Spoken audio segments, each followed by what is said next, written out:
Students எல்லோரும் எப்படி இருக்கீங்க? நல்லா படிச்சுட்ருப்பீங்கன்னு நினைக்கிறேன். நல்லா எனக்கு சப்ஸ்கிரைப் பண்ணிக்கிட்டு பாருங்கள். அப்போ தான் என்னாலேயும் உங்களுக்கு நிறைய வீடியோஸ் போட முடியுமே. நான் ஏற்கனவே சொல்லியிருக்கேன். ஸோ நம்ம ஸ்போக்கன் இங்கிலீஷ் ஹிந்தி கற்றுக்கிறச்சே நான் ஒவ்வொரு ஸ்டெப்பாக உங்களுக்கு சொல்லிக் கொடுக்குறச்சு அந்த டெய்லி அதை ப்ராக்டிஸ் பண்ணி பாருங்கள். நீங்களே சொல்லி பாருங்கள். பார்த்திங்கன்னா உங்களுக்கு அது ப்ராக்டிஸ் இஸ் த பெஸ்ட்டு. அது என்ன இதனாலும் சரி நீங்கள் ப்ராக்டிஸ் பண்ண எல்லாமே நமக்கு வராது எதுவுமே கிடையாது. அதனால் நீங்கள் அதை ப்ராக்டிஸ் பண்ணுங்கள். இன்றைக்கி என்ன பார்க்க போகிறோன்னா ஒரு ஸ்மால் கான்வெகேஷன். ஒருத்தர் நம்ம எப்படி பேசுகிறேன், நான் வீட்டுக்கு போகிறேன், நீ எப்படி இருக்க அப்படின்னு ஒரு சிம்பிள் ஒருத்தர் நல்லா விசாரிக்கிறது தான் இன்றைக்கி நம்ம பார்க்க போகிறோம். ஸோ இது பேசிக். இது உங்களுக்கு இப்போ நீங்கள் ஒருத்தர் வீட்டுக்கு போனீங்கன்னா நீங்கள் எப்படி இருக்கீங்க, எப்படி என்ன பண்ணுறீங்க அப்படின்னு கேட்குறோம். அதை தான் இன்றைக்கி சின்ன ஒருத்தருக்கு நம்ம பேசிக்கிறோம். ஒருத்தர் பேசுகிறாங்க, ஒருத்தர் பதில் சொல்கிறாங்க. அந்த மாதிரி தான் நினைக்கிறேன் உங்களுக்கு லெசன் சொல்லித்தரப்போகிறேன். இப்போ ஏ என்ன சொல்ல போகிறார், பி என்ன சொல்ல போகிறார் அப்படிங்கிறது தான் முக்கியம். அதை நீங்கள் நல்லா பாருங்கள். நான் இங்கிலீஷ்லேயும் அந்த கீழே அந்த ஹிந்தியோட இது எழுதியிருக்கேன். அதனால் நீங்கள் அதை நல்லா புரிஞ்சுக்கொண்டு படிக்கணுங்கிறதுனால தான் அது பண்ணுறேன். டெய்லி நான் அது சொல்ல வேண்டாம். ஃபுல்லாக சப்ஸ்கிரைப் பண்ணிவிட்டு பாருங்கள். லைக் பண்ணுங்கள், ஷேர் பண்ணுங்கள் உங்கள் ஃப்ரெண்ட்ஸுக்கு. ஏதாவது ஹிந்தி படிக்கணும் பண்ணால் இது பண்ணுங்கள். நான் இன்னொரு ஷார்ட்ஸ் வீடியோவும் போடுறேன். அந்த சேனலோட லிங்க்கும் உங்களுக்கு கொடுக்குறேன். அதுலேயும் நான் கிராமர் இதெல்லாம் ஃபுல்லாக நான் அதை போட்டுட்ருக்கேன். கிராமர் பேசிஸு அந்த மாதிரி ஷார்ட் வீடியோவில் போட்டுட்ருக்கேன். அந்த சேனல்லையும் வாட்ச் பண்ணுங்கள். அது உங்களுக்கு கிராமரும் புரியும். ஓகேவா? நான் அதில் நான் ஃபுல்லாக கிராமர் பர்பஸாகவே ஷார்ட்ஸு கொஞ்சம் நேரம் தான் என்னால் எடுக்க முடியும். ஸோ ஒரு கிராமர்னால் ப்ரெசன்ட் டென்ஸ், பாஸ்ட் டென்ஸ் அந்த மாதிரி எடுக்கிறேன். இதில் உங்களுக்கு நான் ஸ்போக்கன்னால உங்களுக்கு பெரிய பெரிய லைனாக எடுக்கிறேன். நீங்கள் படிங்க. ஈஸியாக இருக்கும். எந்த இதுவும் இல்லை. உங்களுக்கு நான் இருக்கேன், கவலைப்படாமல் இருங்க. நான் சொல்லித்தரேன். நீங்களும் எனக்கு சப்போர்ட் பண்ணுங்கள். அப்போ தான் என்னாலையும் நான் மேலே சொல்லித்தர முடியும். ஓகேவா? என்னால் வெளியில் போய் டியூஷன் எடுக்க முடியாது. வீட்டில் உட்காந்து நம்ம சொல்லித்தருவோம் அப்படிங்கிற ஒரு இதில் தான் நான் இதை சொல்லித்தரேன்.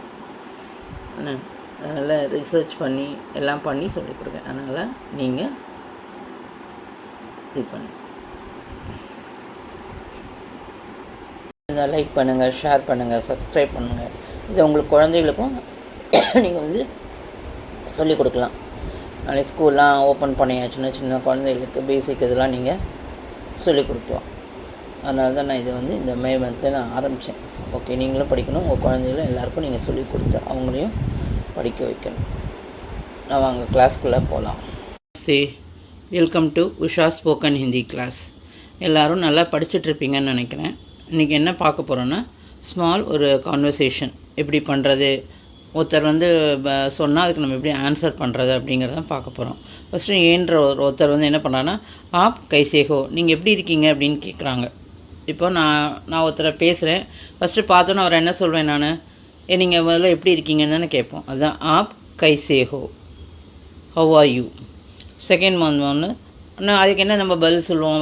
அவர்கிட்ட நம்ம அவர் நம்ம கொஸ்டின் கேட்டால் நம்ம என்ன ஆன்சர் சொல்லுவோம். மைம் டீக் ஹூம், நான் நன்னா இருக்கேன், நான் நன்றாக இருக்கிறேன், ஐ எம் ஃபைன். அடுத்தது ஆப் கஹா ஜா ரஹேஹோ. அடுத்து நம்ம அடுத்து என்ன கேள்வி கேட்போம், நீங்கள் எங்கே போகிறீங்க. இப்போ வெளியில் மீட் பண்ணி கேட்குறோம். அதனால் நான் என்ன கேட்பேன், நீங்கள் எங்கே போகிறீங்க அப்படின்னு கேட்குறேன். ஆப் கஹா ஜா ரஹே ஹே, வேர் ஆர் யூ கோயிங். இதுதான் இன்றைக்கி சென்டென்ஸு. ஃபஸ்ட்டு ஒருத்தரை பார்த்தோம் நம்ம என்ன கேட்போம், ஆப் கைசேகோ. நீங்கள் ஒருத்தரை பார்த்தோம் நீங்கள் எப்படி இருக்கேன்னு கேட்போம். அதுக்கு அவர் என்ன சொல்வார் பதில், மைம் டீக் ஹூம், நான் நன்னா இருக்கேன். என்ன அடுத்த கேள்வி என்ன கேட்போம், நீங்கள் எங்கே போயிட்டுருக்கீங்க அப்படின்னு தானே கேட்போம். அதுக்கு நம்ம என்ன பதில் சொல்லணும், பர் ஜா ரஹாஹூம், நான் வீட்டிற்கு போய் கொண்டிருக்கிறேன், நான் வீட்டிற்கு போகிறேன், I am going to my house.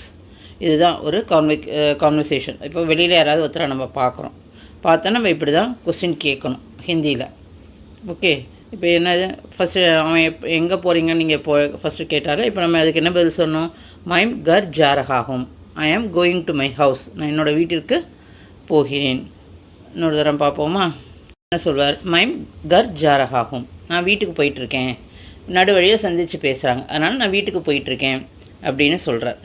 I am going to my house. இதுதான் ஒருத்தர் பேசிக்கிறது. இதை நீங்களாகவே கேள்வியும் கேட்டுக்கோங்க, பதிலும் சொல்லிக்கோங்க.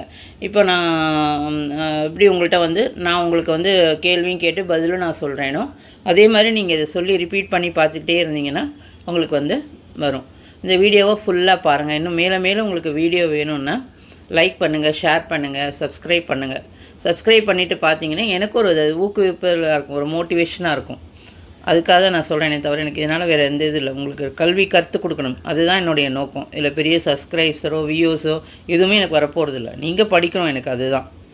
சரியா? உங்களுக்கு பிடிச்சா லைக் பண்ணுங்கள், ஷேர் பண்ணுங்கள். தன்யவாத். தன்யவாத்னு தேங்க்யூன்னு அர்த்தம் ஹிந்தியில். எப்பொழுதும் முடிக்கடிச்சு தன்யவாத் அப்படி சொல்லுங்கள். தன்யவாத்.